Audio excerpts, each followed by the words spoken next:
ओम शांति। आज 19 फरवरी 2025। आज के ईश्वरीय महावाक्यों में हमारे परमपिता परमात्मा शिव कहते हैं, मीठे बच्चे, तुमने अब तक जो कुछ पढ़ा है उसे भूल जाओ। तुमने अब तक जो कुछ पढ़ा है उसे भूल जाओ।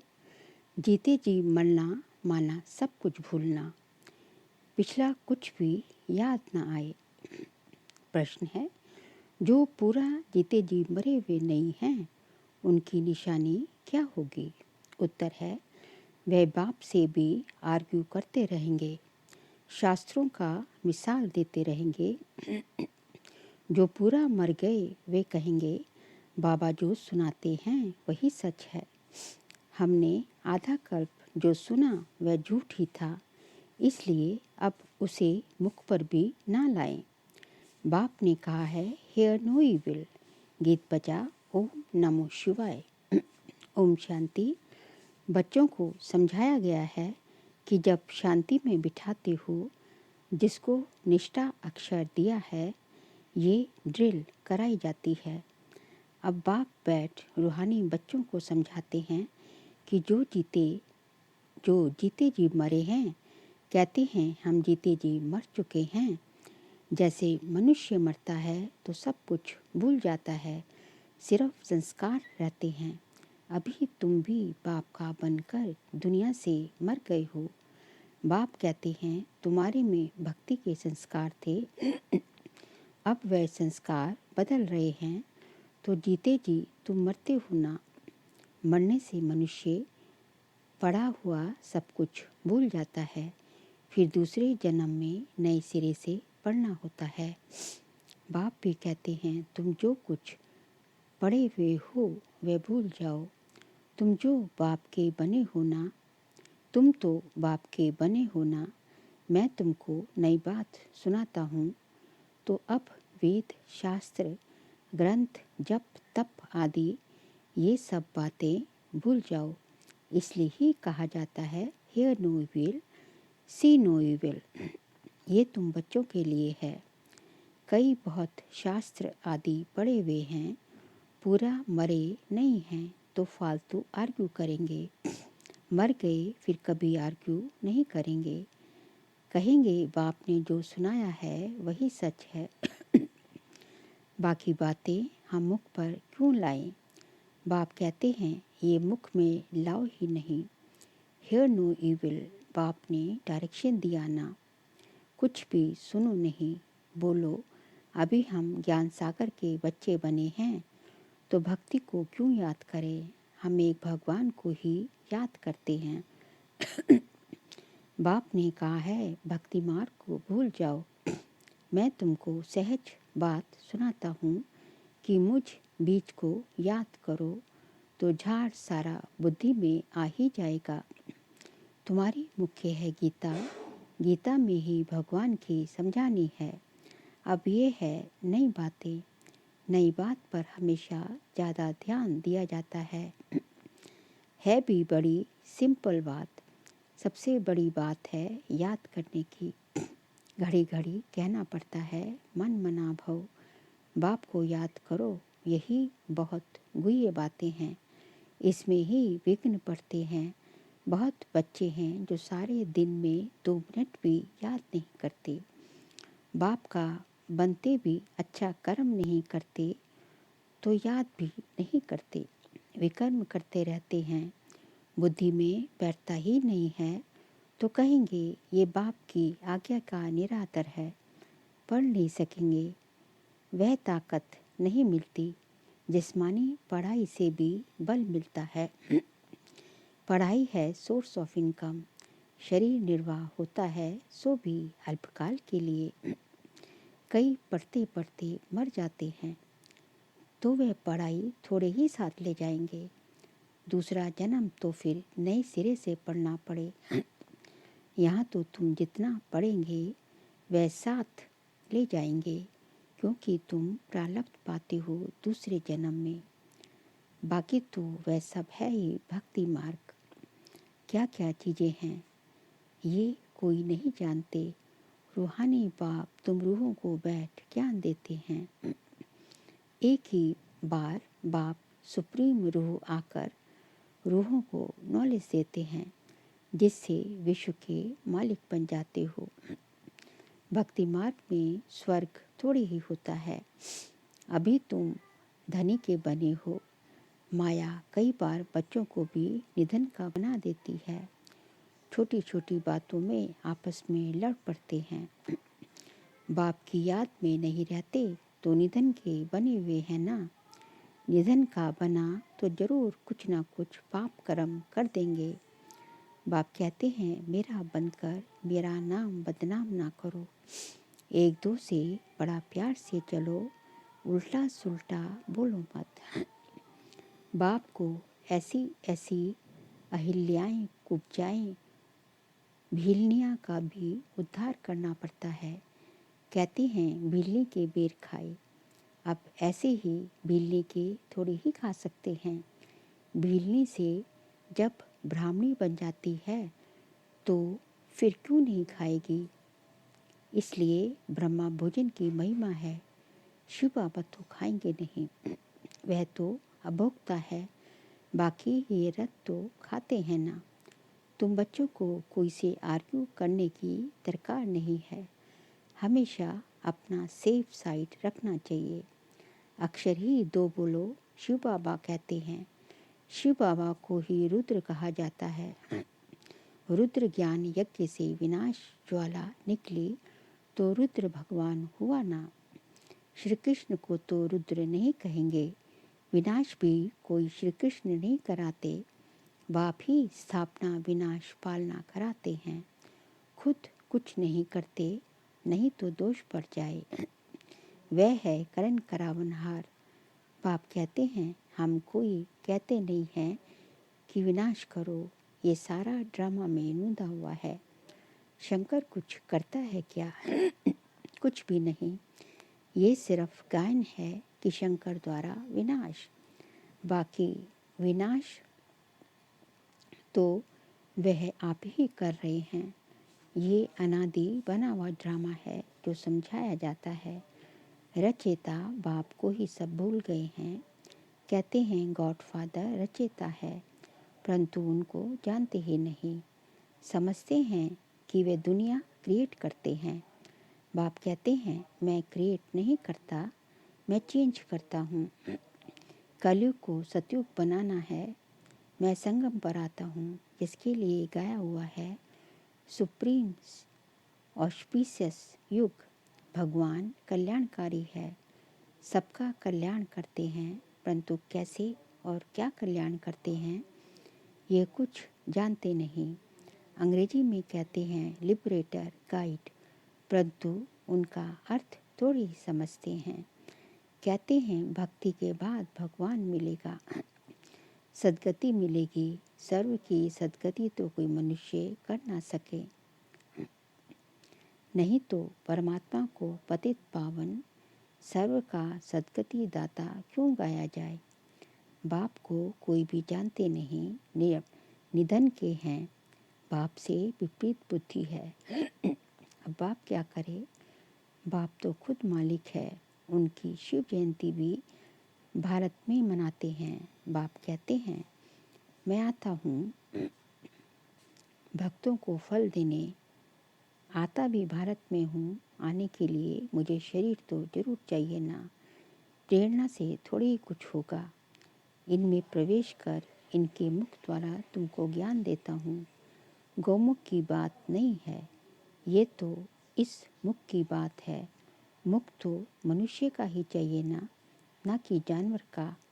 इतना भी बुद्धि काम नहीं करती है।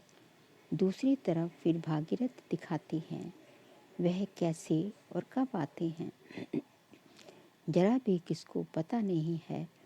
तो बाप बच्चों को बैठ समझाते हैं कि तुम मर गए तो भक्ति मार्ग को एकदम भूल जाओ। शिव भगवान वाच मुझे याद करो तो विकर्म विनाश हो जाएंगे। मैं ही पतित पावन हूँ, तुम पवित्र हो जाएंगे, फिर सबको ले जाऊंगा।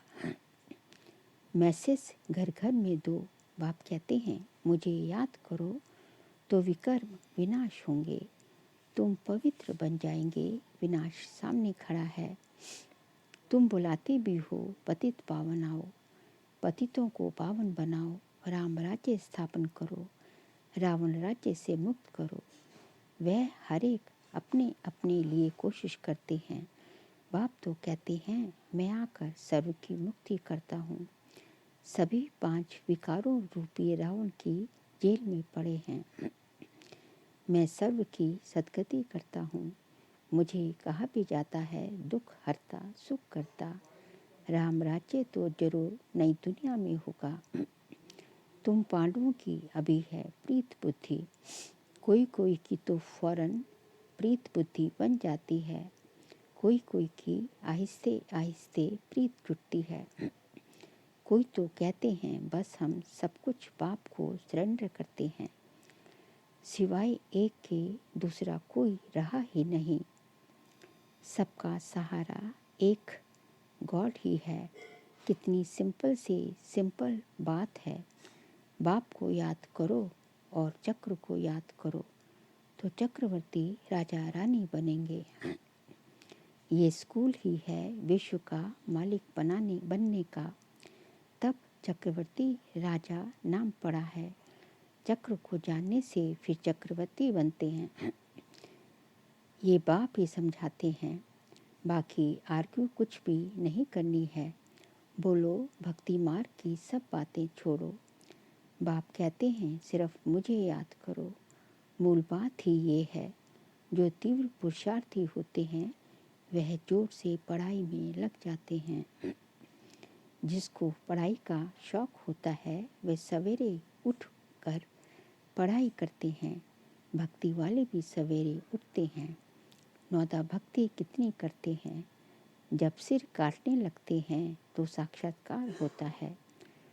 यहाँ तो बाबा कहते हैं ये साक्षात्कार भी नुकसानकारक है। साक्षात्कार में जाने से पढ़ाई और योग दोनों बंद हो जाते हैं। टाइम वेस्ट हो जाता है। इसलिए ध्यान आदि का शौक तो बिल्कुल नहीं रखना है। ये भी बड़ी बीमारी है जिसमें माया की प्रविष्टता हो जाती है। जैसे लड़ाई के समय न्यूज़ सुनाते हैं तो बीच में ऐसी कुछ खराबी कर देते हैं जो कोई सुन ना सके। माया भी बहुतों को बिगड़ डालती है, बाप को याद करने नहीं देती। समझा जाता है इनकी तकदीर में विघ्न है। देखा जाता है कि माया की प्रविष्टता तो नहीं है, बेकायदे तो नहीं कुछ बोलते हैं, तो फिर झट बाबा नीचे उतार देंगे। बहुत मनुष्य कहते हैं हमको सिर्फ साक्षात्कार हो तो इतना सब धन माल आदि हम आपको दे दें। बाबा कहते हैं ये तुम अपने पास ही रखो। भगवान को तुम्हारे पैसे की क्या दरकार रखी है। बाप तो जानते हैं इस पुरानी दुनिया में जो कुछ है सब भस्म हो जाएगा। बाबा क्या करेंगे। बाबा पास तो बूंद बूंद तालाब हो जाती है। बाप की डायरेक्शन पर चलो। हॉस्पिटल कम यूनिवर्सिटी खोलो जहाँ कोई भी आकर विश्व का मालिक बन सके।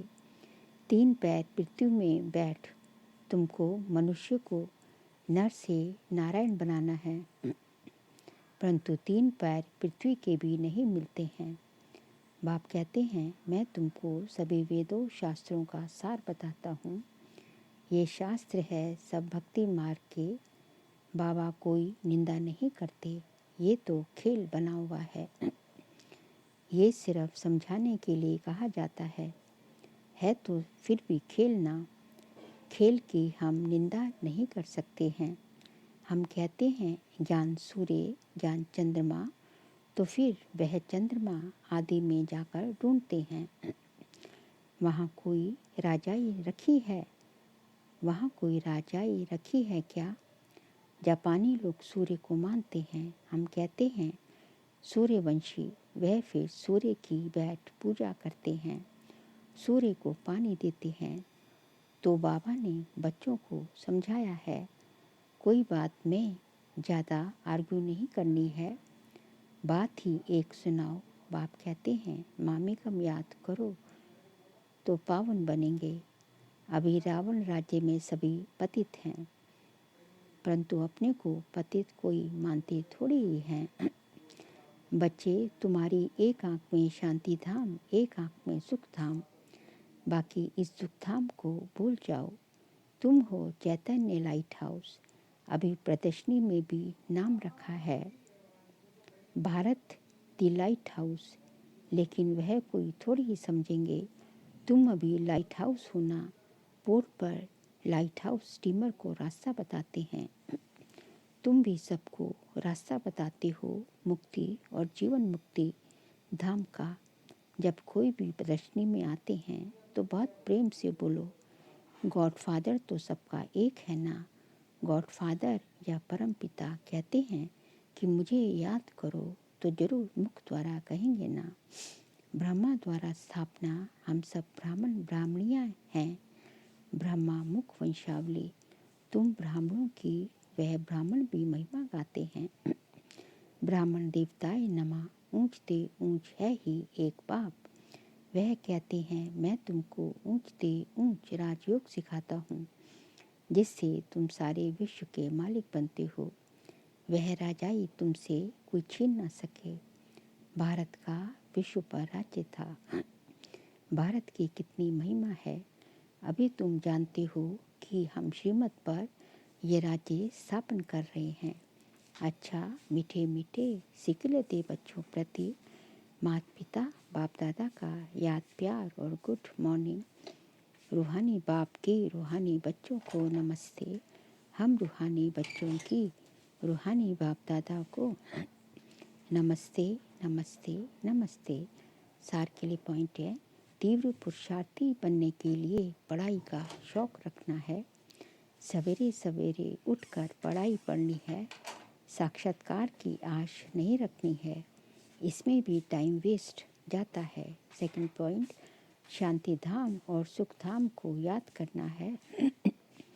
इस दुख धाम को भूल जाना है। किसी से भी आर्ग्यू नहीं करनी है। प्रेम से मुक्ति और जीवन मुक्ति धाम का रास्ता बताना है।